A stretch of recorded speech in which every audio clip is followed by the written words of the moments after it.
Hello guys, welcome to our channel. This is Teja. ప్రస్తుతం మనతో పాటు సీనియర్ జర్నలిస్ట్ తాము బాలాజీ గారు ఉన్నారు. నమస్తే సార్. నమస్తే. సో రీసెంట్గా బండ్ల గణేష్ కొడుకు హీరేష్ తన ఒక ఇల్లు కొనుగోలు విషయంలో తన మీద ఒక కేసు నమోదైన విషయం అందరికీ తెలిసిందే.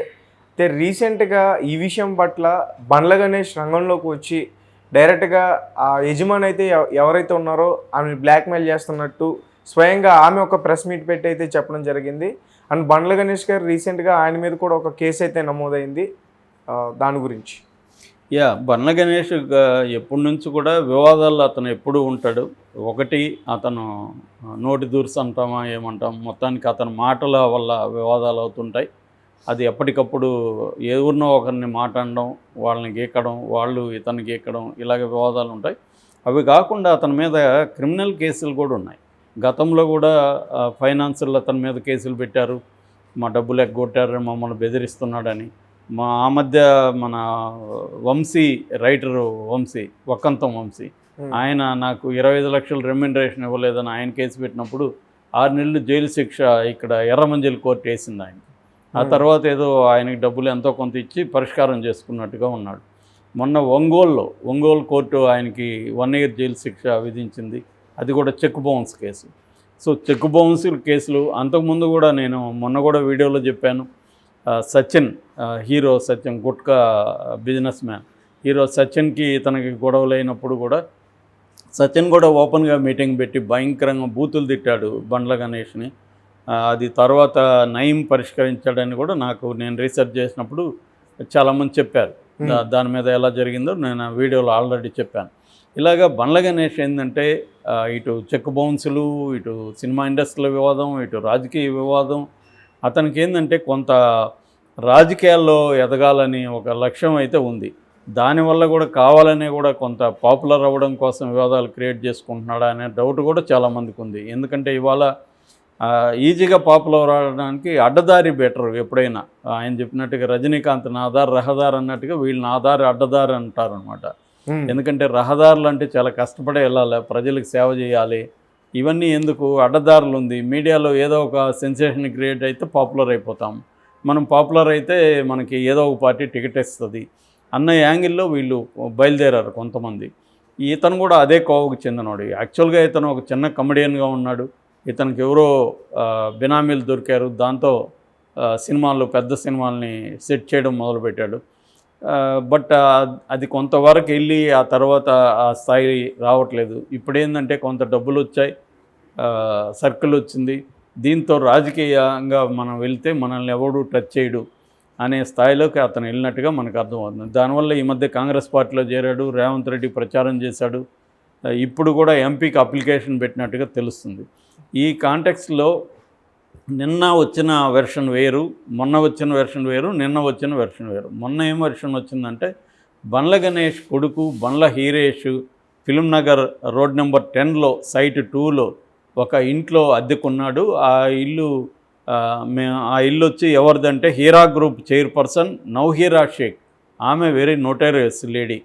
ఆమె చిత్తూరు జిల్లా నేటివ్. ఆమె ఎప్పుడూ అక్కడి నుంచి వేల మంది దగ్గర డబ్బులు వసూలు చేసి దాదాపు 5 కోట్లు ఆమె డబ్బులు తినేసిందని ఆమె మీద కేసులు ఉన్నాయి. ఈడీ కూడా ఎంటర్ అయింది. మనీ లాండరింగ్ కేసులు ఆమె మీద ఉన్నాయి. ఆమె ఆస్తులు కూడా జప్తు చేశారు. ఆమె గతంలో అరెస్ట్ కూడా అయింది. ఆమె ఈయనకంటే పెద్ద నోటోరియస్. ఇప్పుడు ఈయన ఆమెతో ఢీకొనడం మొదలుపెట్టాడు. సో ఆమె అంత ఈజీగా వదిలే ప్రసక్తి ఉండదు. సో మొన్న చెప్పింది ఏంటంటే వీళ్ళ ఇంట్లో అద్దెకుంటున్నాడు హీరేష్ అనే వీళ్ళ కొడుకు.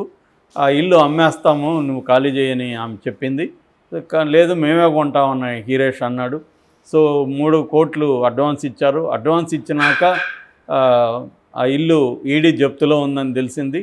దాంతో ఇప్పుడు ఆ డబ్బులు ఇవ్వమంటే ఆమె ఇవ్వట్లేదు, రౌడీలను పెట్టి ఖాళీ చేయించడానికి వచ్చింది అని వెర్షన్ వచ్చింది. నేను అప్పుడే చెప్పాను, బండ్ల గణేష్ లాంటి మహాముదురు దేశముదురికి ఒక ఇల్లు కొనాలనుకున్నప్పుడు ఆ ఇంటి మీద ఏమేమి ఉన్నాయని చూడకుండా కొంటాడా? పైగా ఈమె చరిత్ర గూగుల్లో ఇలా కొడితే వస్తూ ఉంది. మనకే తెలుసు, బండ్ల గణేష్కి తెలీదా? సో ఆమె మీద ఈడీ ఉందని బండ్ల గణేష్కి తెలియదు. ఆ స్టోరీ అప్పుడే డౌట్ఫుల్గా ఉందని నేను నిన్నే చెప్పాను.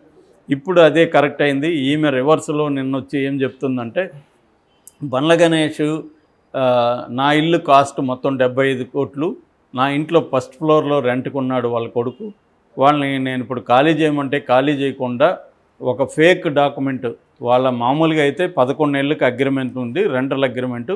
కానీ వాళ్ళు ఫోర్జరీ చేసి 9 ఏళ్ళకి అగ్రిమెంట్ని క్రియేట్ చేశారు. నా ఇల్లుని కబ్జా చేసి మేము ఖాళీ చేయమని కూర్చున్నారు. నేను వెళ్తే రౌడీలను పెట్టి నన్ను బెదిరించాడు, బండ్ల గణేష్ కూడా బెదిరించాడని ఒక వీడియో కూడా రిలీజ్ చేసింది. ఆ వీడియోలో కూడా బండ్ల గణేష్ అనుచరుడు బెదిరిస్తున్నాడు, ఈ మీదకి వెళ్తున్నాడు. బండ్ల గణేష్ కూడా బూతులతో ఈమెని లాస్ట్లో అది కట్ అయిపోయింది.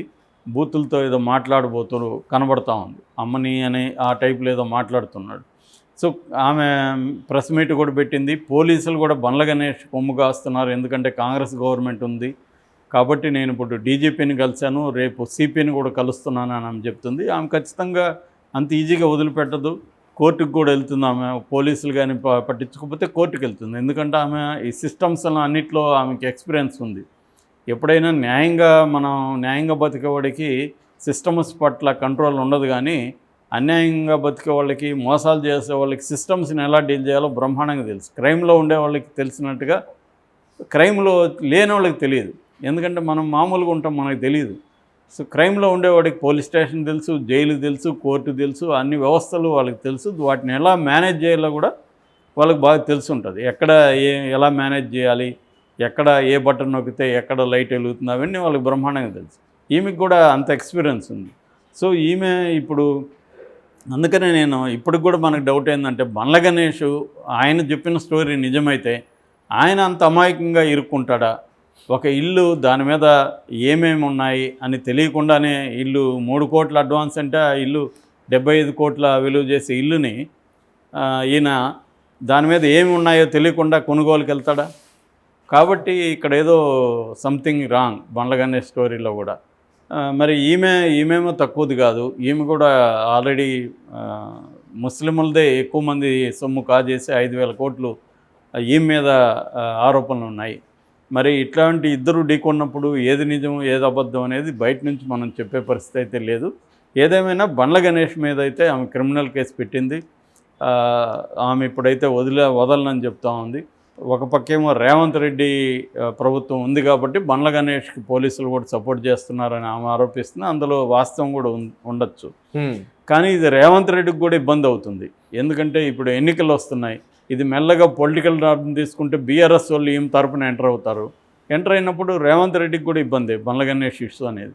సో రేవంత్ రెడ్డి కూడా గణేష్కి ఏం చెప్తాడు, బాబు నువ్వు ఏదో సెటిల్ చేసుకోరా ఫస్ట్, దాన్ని లేకపోతే నాకు తల చుట్టుకుంటుంది అని చెప్తాడు. ఎందుకంటే బీజేపీ వాళ్ళు రంగంలో దిగచ్చు, బీఆర్ఎస్ వాళ్ళు దిగచ్చు, ఇటు ఎంఐఎం వాళ్ళు కూడా ఈమె తరపున దిగచ్చు. ఈమెకి ఎందుకంటే అన్ని వైపుల నుంచి సర్కిల్ ఉంది, డబ్బులు ఖర్చు పెట్టగలదు. ఈమె బండ్ల గణేష్ కంటే కూడా ఎక్కువ డబ్బులు ఈమె దగ్గరే ఉంది. ఈమెకి కూడా సర్కిల్ ఉంటుంది, కమ్యూనిటీ ఉంది, ఇటు పొలిటికల్ పార్టీలు కూడా ఆటోమేటిక్గా వస్తాయి. కాదు రేవంత్ రెడ్డికి ఏదో ఇది దెబ్బ కొట్టేట్టుగా ఉందిరా అనుకున్నారనుకో, బీఆర్ఎస్ వాళ్ళు రంగంలో దిగుతారు రేపు పొద్దున. సో మరి బండ్ల గణేష్ దీన్ని ఎలా పరిష్కరించుకుంటాడు అనేది మనం వెయిట్ చేయాలి. ఏదేమైనా బండ్ల గణేష్ ఇప్పటివరకు ఆయన వివాదాలు ఉంటే కొత్తగా కొడుకు కూడా వివాదాలు లెక్క వచ్చాడు. ఈరేష్, లేకపోతే మనకి ఈరేష్ అనే పేరే తెలియదు.